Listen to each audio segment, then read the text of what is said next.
Hola a todos y bienvenidos una vez más a Warrior Diplomacy, el podcast que desgrana la actualidad de las relaciones internacionales y la última hora del panorama internacional.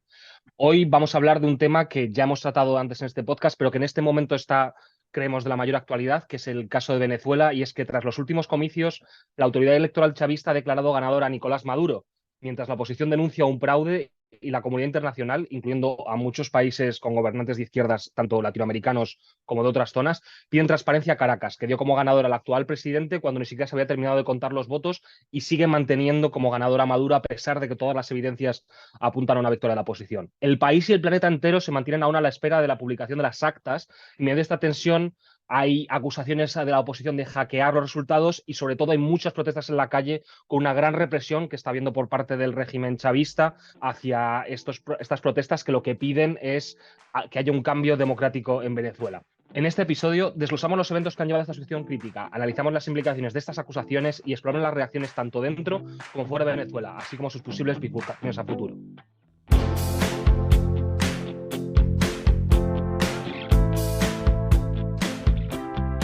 Bueno, para ello contamos con Valeria de la Fuente, que normalmente es host en el podcast de inglés, pero ya ha participado en alguna edición en español con nosotros. Hola Valeria, ¿cómo estás?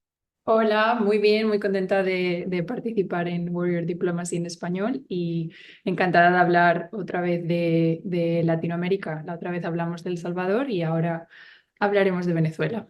Y bueno, sobre todo, y para poder hacer un análisis exhaustivo de la situación en Venezuela, contamos con Juan Andrés Gascón, que ya ha participado en podcast y es sobre todo un gran conocedor de la actualidad venezolana. ¿Cómo estás, Juan? ¿Qué tal, Nicolás? Muy contento de estar aquí, igualmente conocer y poder compartir este espacio con Valeria y bueno, también a la expectativa de lo que pasa en el país.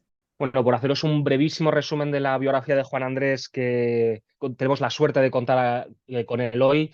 Juan Andrés Gascón Maldonado es nacido en Venezuela en 1999 y tiene también la nacionalidad española, ya que vive aquí en España desde 2017. Es licenciado en Estudios Internacionales por la UAM y ha sido editor de la revista Autónoma Internacional. Ahora mismo es coordinador y editor de la revista de Relaciones Internacionales de la UAM, vicepresidente de la sección joven de la Asociación Amigos de China y cofundador y coordinador académico del think tank CEINASEG.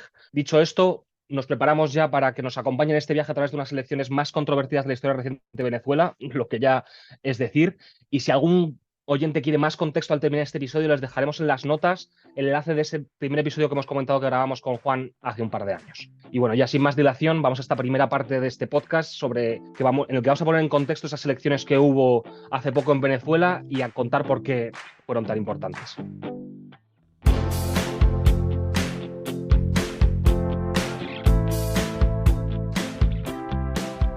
Bueno, para esto contamos primero con Valeria, que nos va a desgranar exactamente por qué estas elecciones eran tan importantes y por qué había tantas esperanzas por parte de la oposición de que este pudiera ser el fin del chavismo. Han sido unas elecciones muy importantes y que han dado mucha esperanza porque son las primeras elecciones en más de una década desde que 2013 Nicolás Maduro asumió el poder y son las primeras en las que había una opción de oposición viable. Sin embargo, ha habido muchas dudas sobre la transparencia y el carácter democrático de estas elecciones desde que se anunciaron. Desde enero, alrededor de 37 activistas de la oposición han sido detenidos o han tenido que apartarse de la vida pública para evitar serlo. Pero el mayor bloqueo a la oposición ocurrió cuando María Corina Machado, que era la líder de la oposición venezolana, fue inhabilitada por el Tribunal Supremo. Si no me equivoco, era una inhabilitación que le impedía participar en la vida pública durante 15 años. Y con esta decisión surgieron aún más dudas sobre si realmente tendría alguna viabilidad esta elección. La oposición a Maduro se quedó vacía y débil y las esperanzas de unas elecciones libres y justas pues, se disiparon. Sin embargo, en abril, Machado apoyó públicamente a Edmundo González como líder de la oposición. Edmundo González, para quienes no lo sepan, es un exdiplomático que era bastante desconocido para la mayoría de los venezolanos hasta entonces, pero que con el apoyo de Machado convirtió su candidatura en la opción más viable. Y de hecho las encuestas le concedían una ventaja significativa entre el 50 y el 60% frente al 10 o 20% que le daban a Maduro. Esto fue antes de las elecciones, pero ¿qué pasó exactamente en esas elecciones del 28 de julio pasado? Bien, pues el 28 de julio fue la jornada electoral y al final del día el Consejo Nacional Electoral declaró a Maduro ganador con el 51% de los votos frente al 44% de González. Sin embargo, Machado había publicado datos a lo largo de la jornada electoral que indicaban que con el 81% de los votos contados, González tenía el 67% de los votos frente al 30% de Maduro. Aquí hay muchas evidencias y narrativas, había imágenes circulando por redes sociales, está por supuesto la narrativa de Maduro, la narrativa de Machado, la narrativa de Corina, pero creo que lo más relevante es la conclusión del Centro Carter, que es una organización prodemocrática y es el único organismo independiente que estuvo monitoreando la situación en Venezuela. No porque no hubiese más observadores que querían participar, sino porque fue el único centro que tenía autorización para hacerlo. Y el día después de las elecciones, el Centro Carter emitió un comunicado que declaraba que las elecciones en Venezuela no se podían considerar democráticas. Y sobre todo aluden al hecho de que las autoridades del Consejo Nacional Electoral no habían anunciado los resultados desglosados por mesa electoral, lo cual constituye una gran violación de los principios electorales. El informe menciona varias infracciones, habla de que se trataba de un ambiente en el que había restricciones a las libertades de los actores políticos, que hubo obstáculos para ejercitar el voto con plazos cortos, dificultades para la inscripción. También habla de las intervenciones judiciales contra la oposición que se llevaron a cabo en los meses previos a las elecciones, como hemos mencionado antes, y de una campaña que fue desigual y estaba pues tintada a favor del gobierno. Entonces, de nuevo, hay muchas evidencias, ha habido muchos comunicados oficiales, pero creo que este es el más significativo porque ocurrió al día siguiente de las elecciones, como he dicho, y fueron los observadores que realmente estuvieron presentes durante toda la jornada electoral y que es un centro que ha monitoreado elecciones en más de 100 países, si no me equivoco. Entonces, la experiencia que tiene en este sector es importante. Aquí quiero hablar con Juan Andrés sobre cómo se vivió la realidad en el país, porque por supuesto esto es lo que dice el informe, pero nos interesa saber cómo lo vivió el pueblo venezolano. Sí, Valeria, pues en este sentido, bueno, gracias también por invitarme nuevamente. Sin duda es una elección importante a nivel simbólico. Obviamente las condiciones estructurales ya se sabían, ¿no? Y se asumían que no iban a ser justas, que claramente no iban a tener la transparencia que al menos teóricamente exigimos en una democracia real. Pero bueno, había todo un clima, ¿no? Digamos que en los últimos años, sobre todo desde el 2018, la última elección presidencial, claramente cooptada por el gobierno, ¿no? Y sobre todo con un amplio espectro de estrategias de inhabilitación, de persecución de la oposición. Luego el episodio, ¿no? Que vemos entre finales, ¿no? De esa primera, bueno, de esa última elección y todo el episodio de Juan Guaidó como presidente interino y esta especie de gobierno semi-exiliado, ¿no? Que intenta jugarle al gobierno de Maduro, al gobierno de facto de Maduro, una especie de contrapeso en todo ese clima, ¿no? Que venimos acumulando en los últimos años, se genera esta expectativa y esta ilusión con una plataforma bastante potenciada por redes sociales, ¿no? Aquí ha sido un elemento clave, en donde María Corina, desde un primer momento, se posiciona como la candidata ideal. ¿En qué sentido? Pues en primer lugar con la idea, ¿no? Y la vivencia de la población venezolana de que ella es la única que ha mantenido una postura férrea contra el régimen de Nicolás Maduro, ¿no? Contra la deriva autoritaria que ha tenido el chavismo desde Chávez, pero sobre todo con Maduro. Y ese clima y esa noción, ¿no? O ese sentimiento de la población digamos, de alguna manera se contrasta con las elecciones primarias, unas elecciones bastante también atropelladas por el gobierno de Nicolás Maduro, unas elecciones primarias de la oposición en donde María Corina claramente queda con un apoyo mayoritario, ¿no? En algunos municipios con más del 85-90%.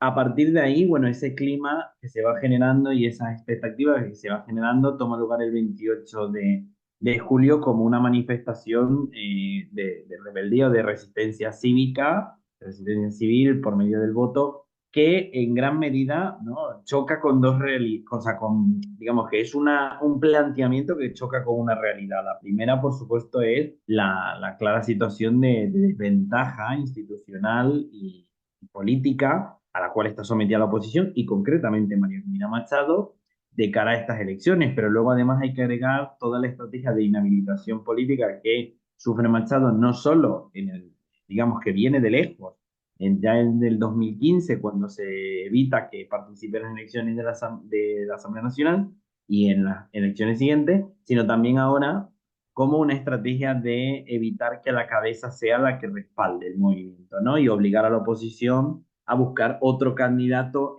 básicamente a pocos meses del certamen electoral. Claro, ahí evidentemente la plataforma de Mariana Corina Machado, desde Con Venezuela o Rescate Venezuela o Proyecto País, etcétera, varias plataformas, ¿no?, hasta cierto punto independientes de esta estructura, plantean, ¿no?, a Edmundo González, como bien lo has explicado, Valeria, como ese, entre comillas, outsider que se incorpora como un jugador de representación, porque en realidad no es una selección, o al menos a mi juicio, y lo que he podido preguntar, no es una selección basada en el carisma o en un liderazgo con trayectoria, como podía haber sido antes Leopoldo López o Juan Guaidó, ¿no?, que ya tenía una trayectoria en los partidos, sino que aquí se utiliza una figura alejada de los dramas políticos internos de la oposición y del gobierno, o al menos hasta ahora, que no ha sido tachada de ningún tipo de polémica, una figura profesional, una figura de tercera edad o cercana a la tercera edad, que lo que plantea es una especie de candidato fácil de acomodar y que todo el mundo esté de acuerdo, que no haya mayor problema. Por supuesto, detrás de él, a nivel digamos, a nivel político, claramente es él el representante, pero detrás de él está María Corina Machado. Y ahí es cuando esa vivencia de la elección se vuelve tan drástica, porque hay una esperanza generalizada, hay una noción de unidad que no se tenía desde hace décadas, es decir, la oposición en María Corina y la representación del mundo logra concretar o compilar el mayor apoyo posible. Y esto, por supuesto, cuando el chavismo anuncia, ¿no?, y por supuesto anuncia en unas condiciones completamente vergonzosas, que Maduro gana, ¿no?, y que la tendencia es irreversible cuando ni siquiera se habían completado un porcentaje real de los votos contados, bueno, pues evidentemente hay un clima de desesperación. Sin embargo, aquí hay una cuestión muy curiosa, con esto acabo esta primera intervención, que o sea, la noche de las elecciones hubo un silencio, ¿no? Se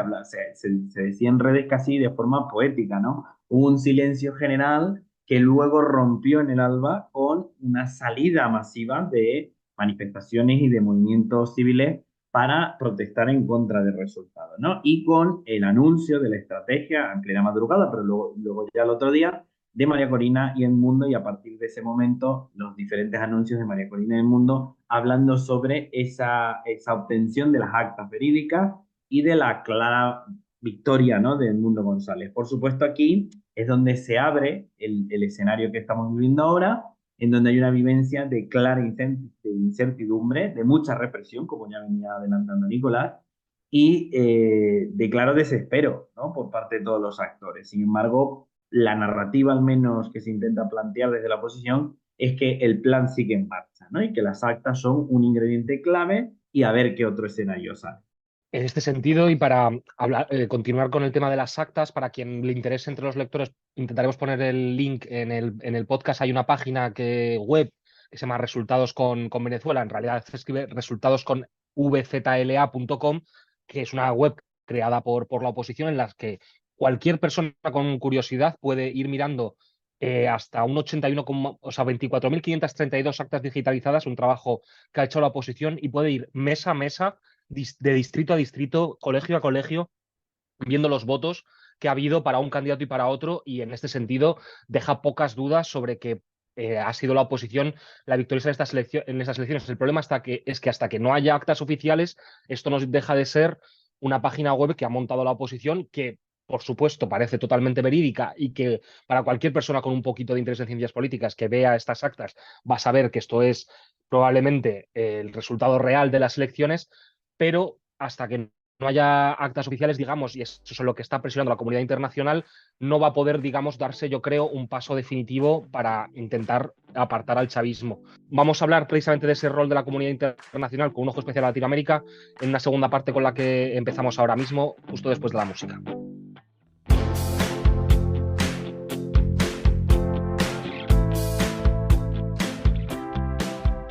Bueno, pues como has dicho, Nico, ahora vamos a hablar un poco de la respuesta de la comunidad internacional que en estas elecciones, pero en general con todos los sucesos en Venezuela, es siempre importante tener en cuenta. Y yo voy a empezar hablando de la respuesta de la Organización de Estados Americanos, la OEA, que ha puesto un comunicado la semana pasada, después de un comité de urgencia por parte del Departamento de Observación Electoral, que declaró que los resultados electorales no pueden ser reconocidos dada la falta de transparencia y evidencia de la jornada electoral.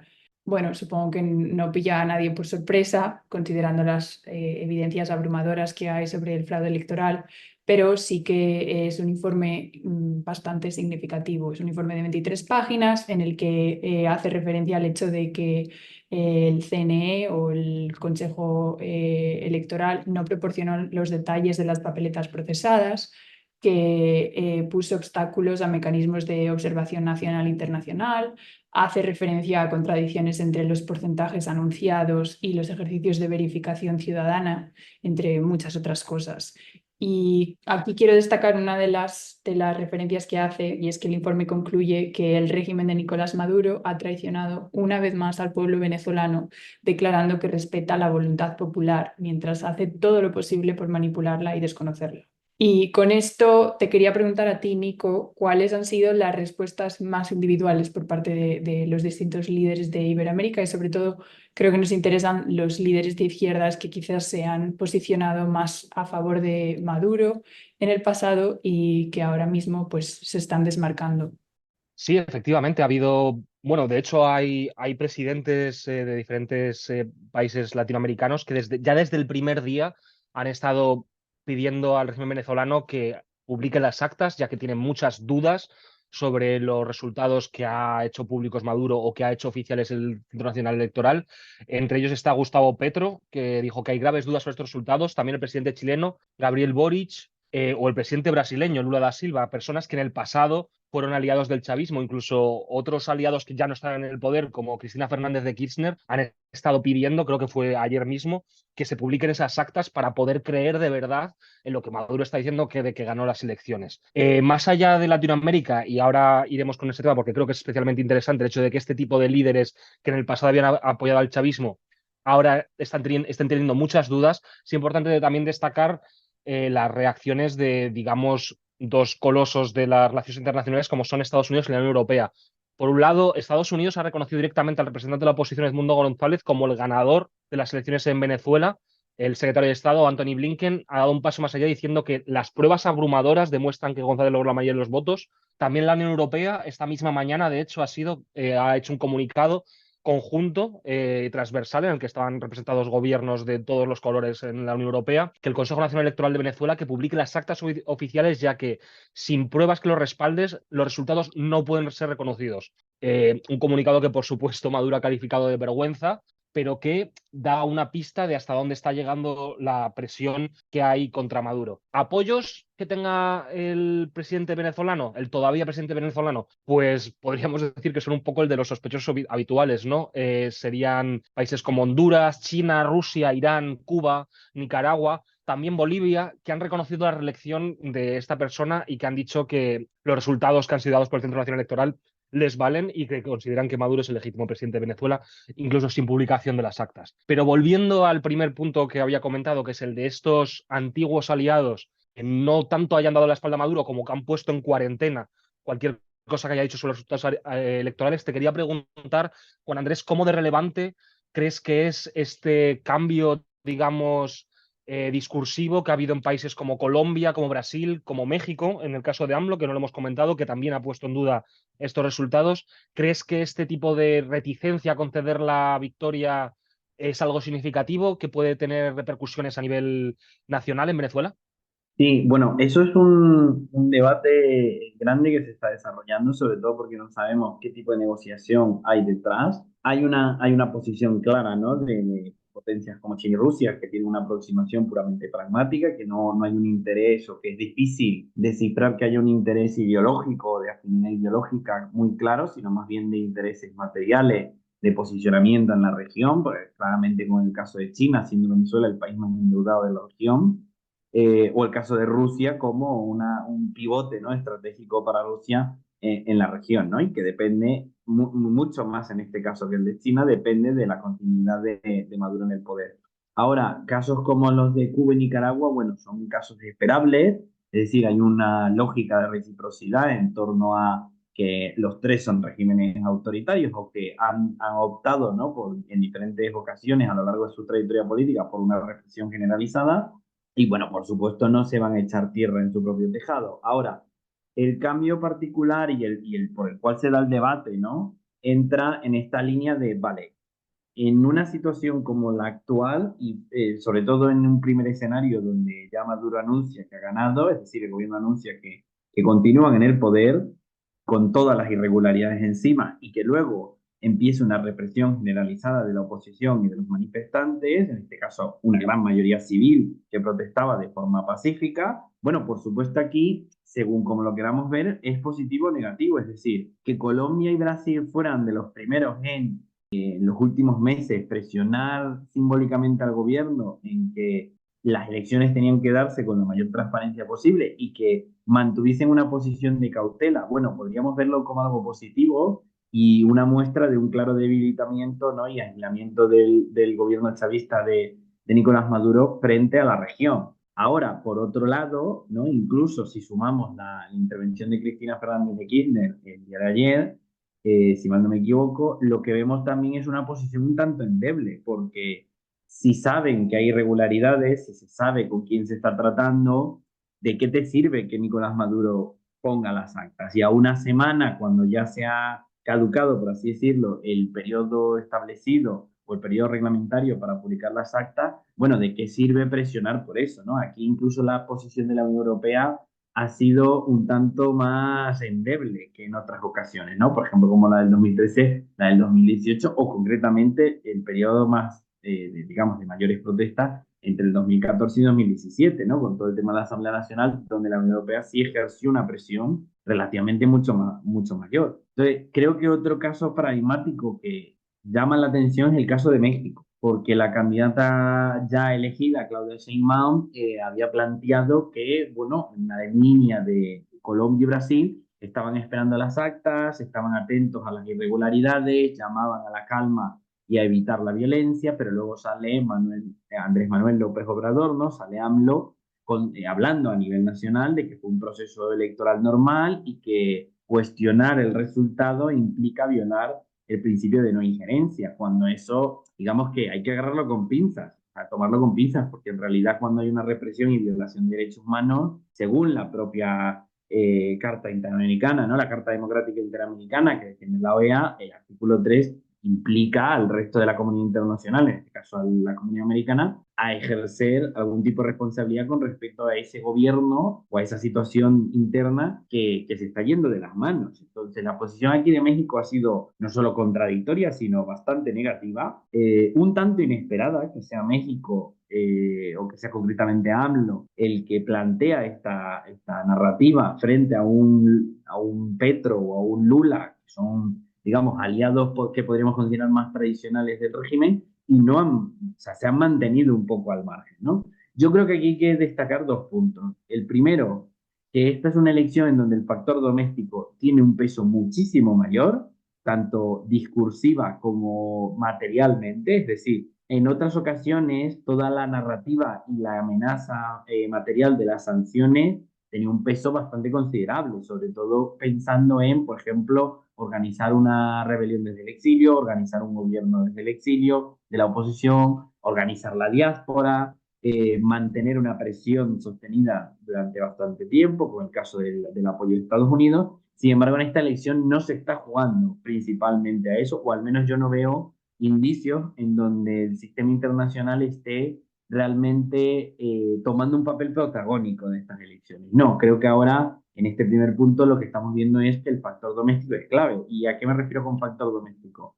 Uno, a la presión civil, otro, a la presión o a la posibilidad de que las Fuerzas Armadas se volteen, ¿no? contra el gobierno de Maduro. Y el tercer factor es la capacidad de resistencia de la oposición, ¿no? A nivel político, no tanto de los manifestantes, que ya de por sí son los que se están llevando el peor trato, ¿no? Con toda la ola de torturas y represión, sino también por el hecho de tener una oposición visible, ¿no? Es decir, unos líderes que sigan estando en la calle. Y el segundo punto, y con esto termino, creo que el caso venezolano nuevamente, sobre todo con esta sesión extraordinaria de la OEA que no llegó a una resolución, demuestra que tanto la OEA como Naciones Unidas, como el conjunto de la comunidad internacional, vuelve a fallar en sus mecanismos de resolución de conflictos y en sus mecanismos de mantenimiento de la paz y de la promoción democrática, vuelve a fallar para poder ejercer algún tipo de presión, si es que eso cabe, ¿no? Entonces, esta falla yo creo que la podemos ver a nivel sistémico por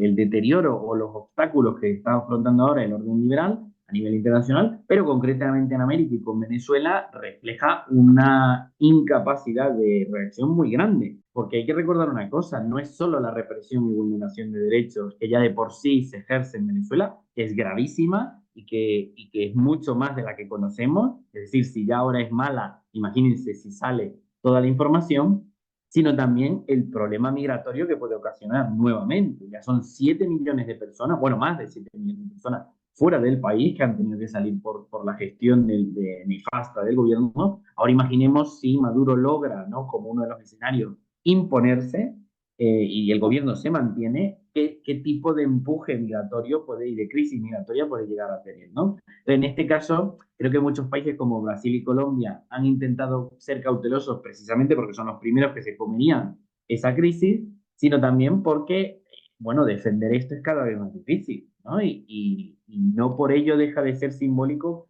que el apoyo no sea muy grande, pero estamos viendo, estamos evidenciando otra falla más del sistema internacional para hacer frente a este tipo de cuestiones, ¿no? Y en donde la petrodiplomacia y el manejo de dinero ha llegado incluso a personajes de la política española que han apoyado sin miramientos y sin vergüenza el resultado, ¿no? De Maduro frente a todos los cuestionamientos que hay. Pero bueno, esa es, digamos, la lectura internacional que yo creo que más resalta.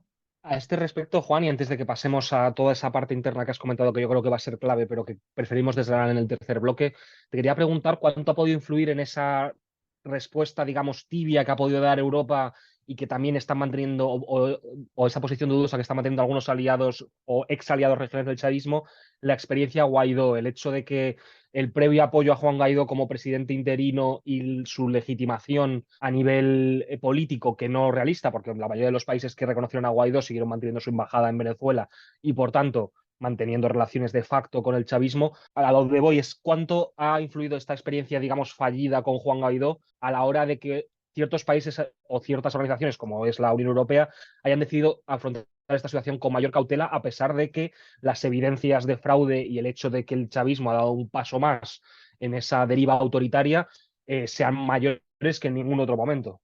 Pues bueno, eso es una buenísima pregunta, porque de hecho es lo que permite, ¿no? Si retomamos lo que hablamos en la primera parte, es lo que permite entender por qué María Corina y en representación en Mundo han tenido un soporte ciudadano tan grande, porque se ve en ellos precisamente esa realización del proyecto de oposición política que no era creíble o que dejó de ser creíble con otras personalidades como Juan Guaidó, ¿no? Ya en el exilio como Leopoldo López o como Enrique Capriles, ¿no? Que debatió las elecciones con Maduro en el 2013, recién muerto Chávez, y que, claro, y que plantea además una propuesta política mucho más diferenciada, ¿no? Y esto no lo quiero decir porque crea que es una cuestión tan simple como decir izquierda o derecha, ¿no? Dentro del movimiento de María Corina hay un crisol, ¿no? De postura. Por supuesto, ella mantiene una propuesta política más cercana a lo liberal, obviamente más simpática a Estados Unidos, etcétera, pero incluso más allá de eso, lo que se ve es un partido y una propuesta política más limpia, entre comillas, o que está lejos de caer en polémicas internas al menos, y que ha demostrado mucha más coherencia, ¿no? En cambio, en el episodio Guaidó hubo muchísima expectativa, hubo cambios muy bruscos, muy rápidos, pero el factor doméstico de las Fuerzas Armadas y de la propia resistencia civil, pues no acompañó ese liderazgo. Entonces, sí, en efecto, la Unión Europea creo que en esta situación no solo le cae como una prioridad menor, es decir, como no prioridad, porque tenemos todo el contexto de Europa con la migración, con el conflicto en Israel-Palestina, con el conflicto en Rusia y Ucrania, ¿no? Es decir, Europa no está concentrada en esto ahora, pero incluso ahí, y sobre todo en países como España, ¿no? Donde hay una población venezolana bastante amplia, ¿no? Incluyéndome, lo que estamos viendo es que no hay mucha cautela de decir, bueno, qué tan creíble es que sostengan esta decisión, porque a diferencia de Estados Unidos o de los vecinos, la Unión Europea más o menos lo que le interesa es mantener su estándar o mantener su posición como una agenda internacional que defiende la democracia o los derechos humanos. Entonces, en esa línea, pues claro, ha sido una posición más cómoda, más protocolaria, y claramente están esperando, o al menos a mí me parece muy claro, que sobre todo países como España, que no ha tenido internamente una posición muy coherente con eso, de cara al exterior sí ha mantenido, ¿no? Con este comunicado que hicieron varios países europeos, sí ha mantenido una posición de, bueno, sabemos que hay irregularidades, sabemos que María Corina es una líder o una representante querida o mínimamente apoyada políticamente hablando, vamos a respaldarle simbólicamente, pero bueno, estamos a la espera de ver en qué trasciende. Yo creo que también aquí hay que dejar claro que la Unión Europea tiene también que poner de acuerdo intereses de todos los países miembros, como sabemos. Y claro, la posición de España, uno de los que más ha recibido venezolanos y que internamente ha estado muy implicado con los temas de Venezuela, tampoco tiene un peso mayoritario en la Unión Europea como para coordinar una posición tan grande, ¿no? O al menos no lo puede hacer de forma tan rápida. Entonces, en esta línea, si llega a este contexto en una situación en donde ni somos prioridad, ni necesariamente se puede hacer demasiado, pues claro, la balanza empieza a pesar más del lado de América, del lado de lo que haga Estados Unidos, que recordemos sigue estando en año electoral, y en la región. Entonces, claro, vuelvo y digo, la región, los aliados tradicionales o los simpatizantes tradicionales se han mantenido en la cautela, pero tampoco han hecho una ruptura clara. Y casos como los de AMLO demuestran que el gobierno sigue teniendo cartas y apoyos con los cuales defender una posición que por mucho que todo el mundo sepa que es mentira, se puede asumir de facto, ¿no? Creo que la experiencia Guaidó fue negativa en retrospectiva, no porque no se pudiese hacer algo, sino porque al final no se logró, pero esa situación, digamos, hasta cierto punto se podría llegar a romper si María Corina, por ejemplo, capturada, ¿vale? Cosa que el gobierno no se atreve todavía a hacer, el gobierno de Maduro, y sobre todo si las Fuerzas Armadas empiezan a voltearse, ¿no? O sea, esa situación de indiferencia o de cierta negligencia se puede voltear muy rápido si se dan esos factores domésticos que digo que son importantísimos. Bueno, pues con esto cerramos este bloque tan interesante sobre el aspecto internacional del conflicto venezolano y vamos a ir directamente ya con con la última de las partes en las que intentamos esbozar algo de ese futuro que se le presenta a Venezuela que no podemos describir con alguna palabra menos fuerte que complicado.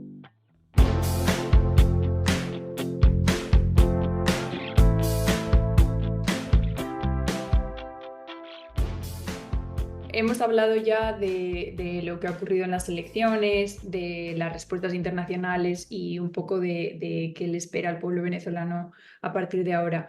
Pero en este tercer bloque queremos centrarnos más en cuáles son los escenarios plausibles y qué tipo de eventos vamos a ver en los próximos meses. Y uno de los elementos en los que queremos centrarnos es en la respuesta del ejército, porque obviamente va a ser fundamental en el desarrollo de los acontecimientos. El ejército está bloqueando el cambio y va a ser muy complicado que abandone Maduro. Sería necesario convencer al alto mando, pero Maduro depende de la inteligencia cubana para mantener a raya a los oficiales.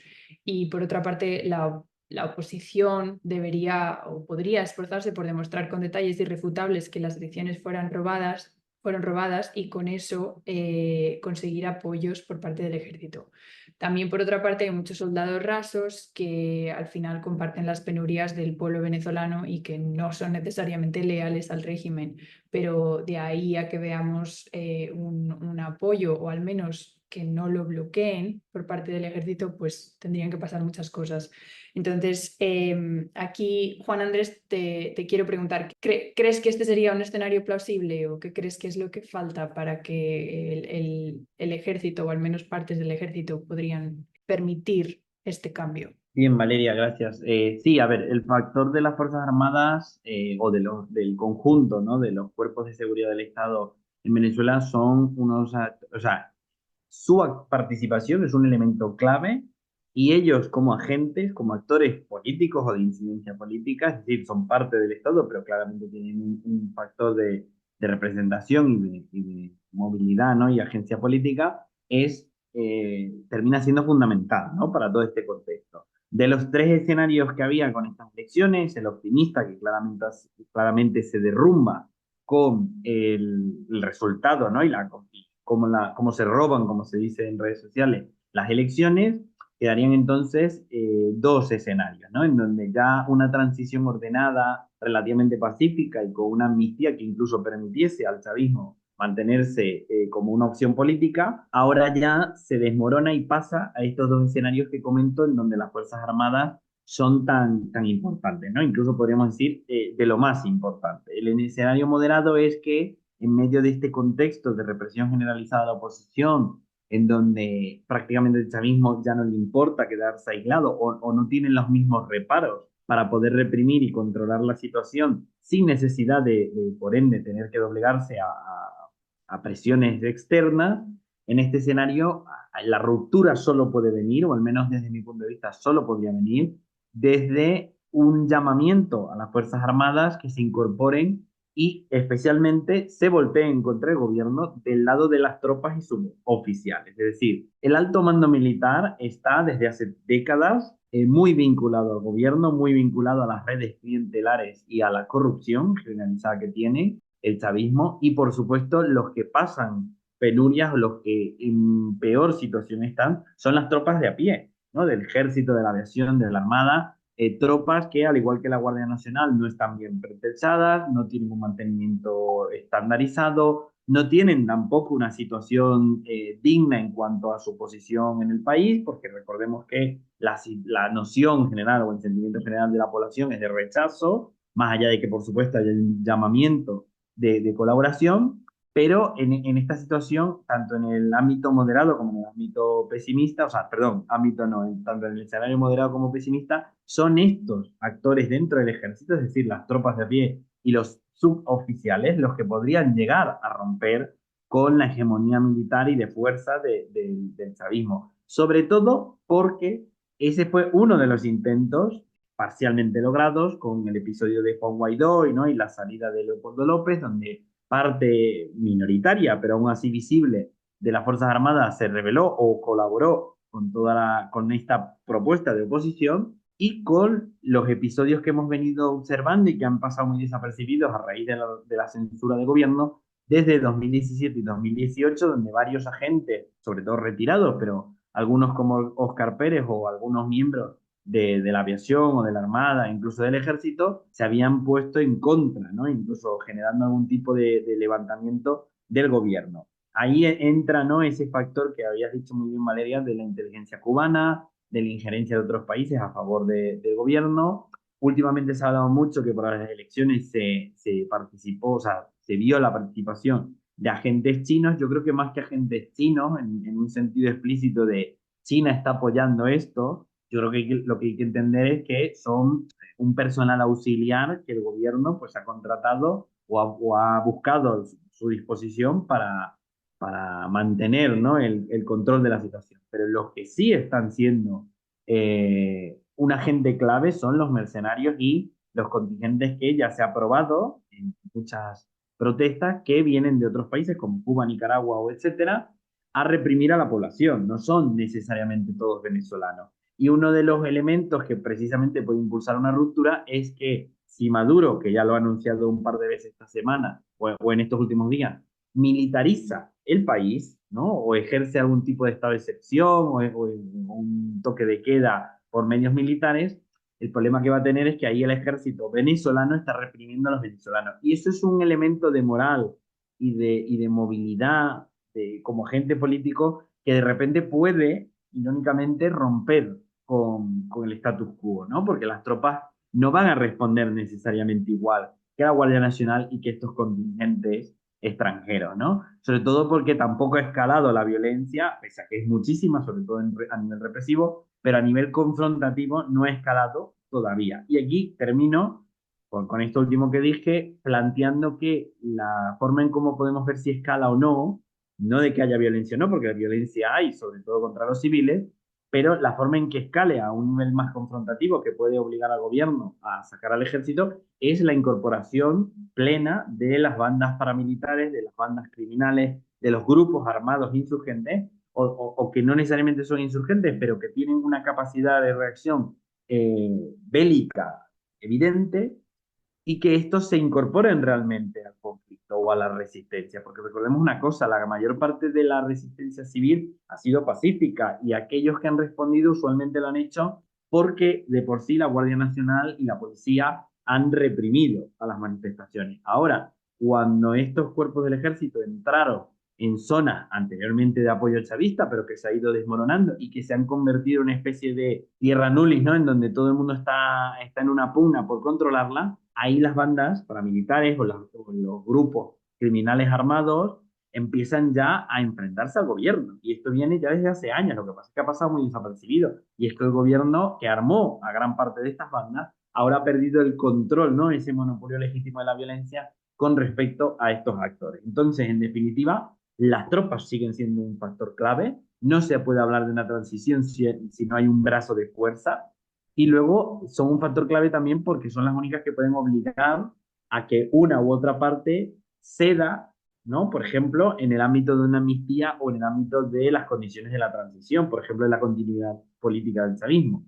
Y luego, además, tienen un factor importante por esto último que he dicho, por la incorporación de actores no estatales, es decir, que no son de las Fuerzas Armadas oficiales, sino de bandas armadas, criminales armadas o paramilitares que tienen ya parte del control de muchas de las ciudades, por ejemplo, Caracas, ¿no? En el barrio de Petare, que es el más grande de Latinoamérica. Entonces, estos dos elementos del por qué las tropas podrían o no tomar un papel clave, hay que tenerlos muy en cuenta porque día a día cambian mucho. En ese sentido, te quería preguntar, Juan Andrés, porque se me ha ocurrido ahora escuchándote hablar, que igual lo deberíamos haber tratado en otro punto del podcast, porque estamos hablando ahora sobre todo del futuro, pero creo que también viene a colación, es cómo integrar en esta posible salida de la represión en una transición pacífica hacia un régimen más democrático, cómo integrar a ese, porque incluso siguiendo los resultados, creyendo completamente los resultados publicados por la oposición, hay todavía un 30% de la población que ha apoyado a Maduro. ¿Cómo se puede integrar a esas capas de la población que todavía le apoyan y que entiendo que todavía son grandes, porque un 30% de la población o de los votantes en Venezuela sigue siendo unos cuantos millones de personas? ¿Cómo evitar que esa confrontación no alcance el rango de guerra civil, que sería, yo creo, en cualquier caso, una noticia terrible para Venezuela, porque si ya están las cosas mal, en caso de que hubiera un conflicto armado en el que se viera involucrada la población civil, podríamos estar hablando de una situación ya directamente de crisis humanitaria? Entonces, juntando igual una parte de pregunta sobre política interna y sobre quién es ese 30% que apoya todavía a Maduro con esta idea sobre el futuro, te quería preguntar cómo ves la posibilidad de integrar a esa parte de la población que todavía apoya a Maduro para que vean que han perdido.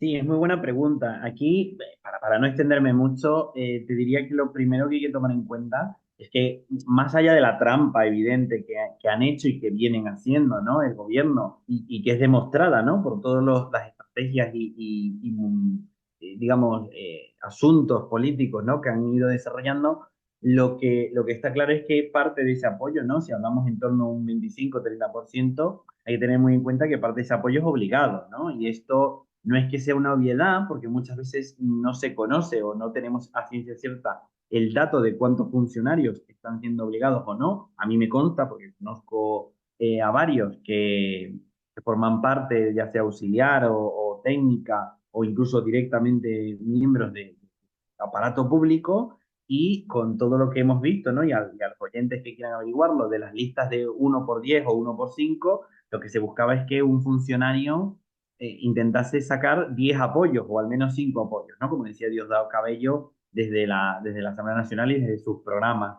de televisión. Claro, esos 10 apoyos no son realistas. Incluso el mismo Diosdado decía lo de 5 apoyos como para hacerlo más claro. Pero incluso 5 apoyos es muy poco realista. ¿Qué se intentaba hacer con eso? Pues obligar a los funcionarios a ser ellos partícipes de ese trampeo, de ese fraude de votos, sacando datos del Registro Nacional Electoral. Una movida que en realidad es sobre todo por guardar apariencias, pero que en definitiva tampoco les ayuda, porque obligar a los funcionarios, sobre todo aquellos que se duda que sean de apoyo al gobierno, ¿no? Es decir, aquellos que tienen vigilados, pues claro, eso lo único que hace es aumentar el rechazo al gobierno. Ahora bien, quitando ese contingente, que es probablemente desde mi lectura bastante amplio, de personas que están siendo obligadas, de las Fuerzas Armadas, del funcionariado público, etcétera. Luego sí hay un porcentaje que quizás no tiene una mayoría de afinidad ideológica, es decir, la parte de afinidad ideológica es realmente ahora muy reducida,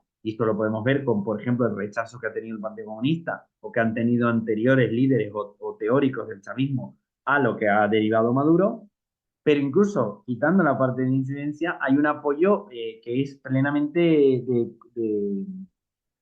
digamos, de reciprocidad o de afinidad material, es decir, de todas estas nuevas élites económicas o de todos estos nuevos actores civiles que se han enriquecido con el gobierno, que se han enriquecido a costa del deterioro del país y que claramente ven en la pérdida del gobierno la pérdida de su sustento, ¿no? La pérdida de su capacidad de formar parte del ecosistema económico, ¿no? Entonces, claro, no se sabe muy bien, o sea, esto creo que no es un tema de que no lo haya, sino de que no es la discusión actual, cuáles serían los mecanismos de incorporación o de integración de todo ese segmento de la población. Lo que está claro es que una lucha contra la corrupción y una búsqueda de la transparencia en un post-chavismo va a ser muy duro de roer en este sector, porque claramente es un sector que tiene que rendir cuentas y que incluso en una amnistía no necesariamente cabe todo el mundo, o al menos no caben los que no tienen una relevancia política tan amplia, aunque sean parte de ese sistema, ¿no? Parte importante de ese sistema. Entonces yo creo que incorporar al régimen también, o sea, a la gente que en algún punto apoyaba o que no necesariamente apoya a la oposición política, sino a la oposición a Maduro a grandes rasgos, incorporar ese segmento de la población primero equivale a consolidar la transición, eso es lo primero, y luego además requiere de una clara reflexión política que yo por ahora no la veo, creo que también no se ve porque no es el momento, de qué tipo de proyecto de país se va a generar, ¿no? No hay el tiempo ni las condiciones dadas para que se genere eso, ¿no? Hay algunos movimientos como Orden, mucho más conservadores y reaccionarios, que sí plantean una propuesta política, digamos, más que abarca más cosas, ¿no? Pero ahora, claro, la prioridad no es esa y frustra por un lado, ¿no? Esto lo digo tanto como venezolano como conociendo a otros venezolanos, frustra por un lado, pero por otro lado se llega a entender, porque no hay la capacidad de generar ese diálogo, esa discusión, si ni siquiera se ha roto, ¿no? Con el status quo de hegemonía del gobierno. Entonces, ya con esto acabo, perdón que me he extendido cuando he dicho que no quería. Eh, Creo que incorporar a este sector de la población es clave, pero en este momento la incorporación está hecha un poco de facto, porque el rechazo generalizado al gobierno de Nicolás Maduro y al chavismo es una realidad muy clara, ¿no? Y la continuidad política del chavismo, probablemente si hay una vuelta de tuerca de las Fuerzas Armadas, sí se tambalea ahora. O sea, si se hubiera pactado desde un inicio, quizás no, pero ahora mismo tambalea mucho más, porque de ese escenario moderado puede pasarse a uno de los escenarios pesimistas en donde, como bien has dicho, Nicolás, yo no sé si a nivel de guerra civil, porque para eso se tendría que armar la población, pero sí en un enfrentamiento mucho más violento podría saldarse con mucha más sangre, ¿no? De la que se ha saldado ya. Súper interesante lo que nos cuentas, Juan Andrés. Desde luego, esto lo que deja claro es que va mucho más allá de los resultados electorales y que va a ser un periodo de transición para Venezuela, tanto políticamente como socialmente. Pero con esto yo quiero entrar en el último punto de un poco cuáles van a ser los escenarios y quiero hablar de la presión internacional, porque tú has hablado, Juan Andrés, de que la movilización y la presión por primera vez es más doméstica que internacional, lo cual es fundamental, pero para mantener ese impulso o esa fuerza, la respuesta y el apoyo internacional es esencial para mantenerlo vivo, digamos. Entonces, aquí la opción más viable y la más utilizada, y lo hemos visto en Venezuela, pero lo hemos visto también en otros países, son las sanciones. Pero en el caso de Venezuela, las sanciones han exacerbado la crisis económica, humanitaria, en algunos casos pueden hacer hasta el régimen más resistente, y en el caso del régimen de Maduro, los apoyos que ha encontrado en Rusia, China e Irán, desde luego son una preocupación para muchas democracias occidentales. Pero también tienen el poder de debilitar a la oposición, porque con el tema de las sanciones en Venezuela, por ejemplo, es interesante cómo pueden fragmentar los puntos de vista de la oposición. Hay quienes creen que las sanciones son necesarias y, a pesar de que lleven el sufrimiento al pueblo venezolano, son un mal menor, mientras que hay otros que creen que las sanciones deberían ser más débiles, menos fuertes, porque los que las sufren son el pueblo. Entonces, aquí el tema de las sanciones es un debate aparte sobre cuándo funcionan, cómo funcionan y qué otras opciones hay. Pero en este caso, en el caso de Venezuela, no sé si tenéis algo vosotros que aportar sobre si creéis que es la solución viable. El tema de las sanciones, como he intentado también un poco adelantar antes, tiene dos obstáculos. El primero es quién las va a poner y el segundo es qué tipo de sanciones, ¿no? Ya se vio con el episodio Guaidó, pero sobre todo también en ese periodo de 2014 a 2017, uno de los periodos más difíciles para el país, tanto de protestas, de represión, etcétera. Se vio que las sanciones generales, que de hecho son pocas, muchas veces el gobierno se defiende diciendo que hubo un bloqueo generalizado de la economía venezolana. Eso es completamente mentira, porque Venezuela sigue exportando gran parte de la poca producción que tiene, y digo poca en el sentido de que ellos mismos son los que la han saboteado. Y luego hay que entender que hay una continuidad, por ejemplo, con la compra de petróleo desde Estados Unidos, y gran parte del impulso de los acuerdos de Barbados y de la posibilidad de una transición fue el que Estados Unidos estaba interesado en volver a ser un socio clave con respecto al crudo venezolano, ¿no? Entonces, en esta línea, pues claro, si tienes a compradores como Estados Unidos, pero también luego Rusia y China, pues lo que es evidente es que apoyos no le faltan, aunque sean apoyos pragmáticos, aunque no sean de una afinidad ideológica o de una lealtad pura y dura, siguen siendo apoyos fácticos que hay que considerar.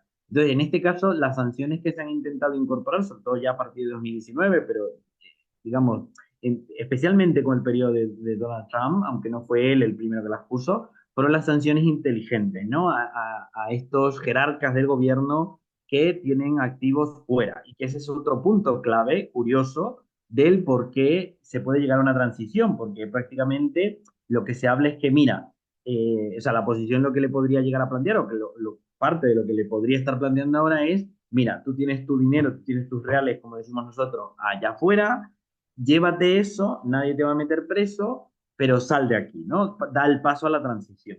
Bueno, eso es otro de los elementos, digamos, de discusión, porque está esa opción, pero también pensando, ¿no? Desde la perspectiva de los altos mandos del gobierno y del ejército, claro, no hay demasiadas garantías, y sobre todo ellos pueden ceder dinero, pero ceder poder ya es otra cosa.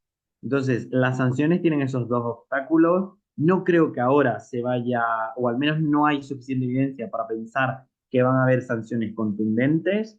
En España, por ejemplo, hay un vacío legal bastante amplio del cómo jerarcas o hijos, sobre todo, de los jerarcas han podido hacer vida en el país sin mayor problema, sin mayor persecución. No digo que haya que ir a perseguirles cívicamente, o sea, en el sentido individual, pero a nivel sistémico no han tenido mayor problemática, ni prácticamente han funcionado con impunidad. Y eso a nivel internacional sigue siendo otro, como decía, fallo de los mecanismos de resolución de conflictos y de contención, o los mecanismos de transición o de justicia internacional. Y aquí, con esto sí termino, el factor de la diáspora es indispensable. O sea, de lo que puede generar o que está generando mayor presión al gobierno, aunque sea simbólica o discursiva, es la diáspora. Esos más de 7 millones que estamos fuera, publicando, haciendo ver, presionando, haciendo movilizaciones fuera en los distintos países en los que estamos, para mover un poco o mínimamente hacer ver que la situación en Venezuela es, bueno, de la mayor gravedad posible. Entonces, es la diáspora la que está moviendo eso. Yo no creo que eso sea suficiente, no creo que una manifestación en Madrid o en Lisboa o en Bogotá sean suficientes, pero sí son al menos un ingrediente de esa presión mediática, de esa presión discursiva y luego ya política a nivel institucional que puede empujar a que los países de alguna manera mínimo no sean cómplices de lo que está pasando, ¿no? Entonces creo que la diáspora, en el sentido de las repercusiones y sobre todo de llegar a sanciones, juega un papel fundamental. Yo tengo muy poco que añadir a lo que ha comentado Juan, pero sí quería decir algo por la parte de las sanciones internacionales y lo que puede lograr eso.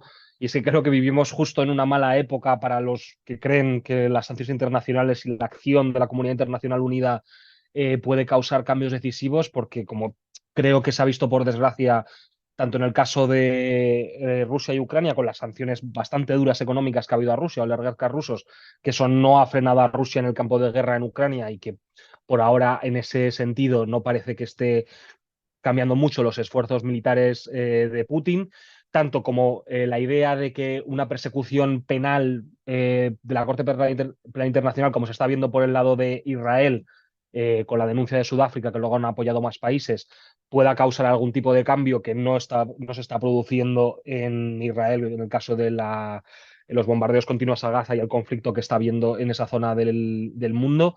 Yo creo que los que creemos que la comunidad internacional y que tenemos una visión quizás más liberal de las relaciones internacionales estamos ahora mismo de luto porque se está demostrando que está complicado, pero quién sabe, igual con un apoyo, con una presión efectiva, como dice Juan Andrés, contra los oligarcas y contra las diferentes ramificaciones de esos oligarcas venezolanos, incluyendo familiares y diferentes personas que se aprovechan de la extracción de rentas del país para su propio enriquecimiento personal, se pueda lograr algo, pero yo en este momento, y no quiero pecar de pesimista, lo veo bastante complicado. No sé si Juan Andrés, Valeria, tenéis algo más que añadir a este respecto o si damos Sí, ya... Sí, por supuesto, no, Juan Andrés.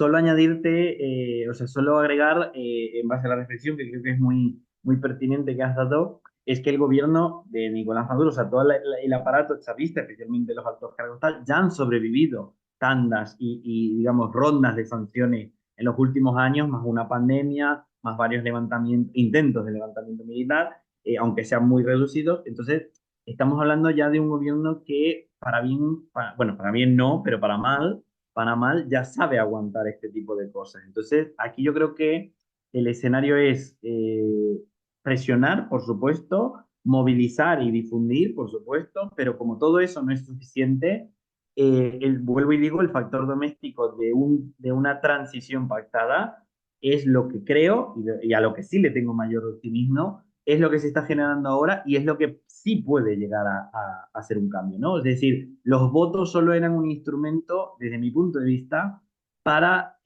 reflejar lo que ya se sabe, ¿no? Como para dar una muestra. Pero lo que yo creo que está en la mesa es la discusión que no vemos, que es difícil acceder, de esa transición.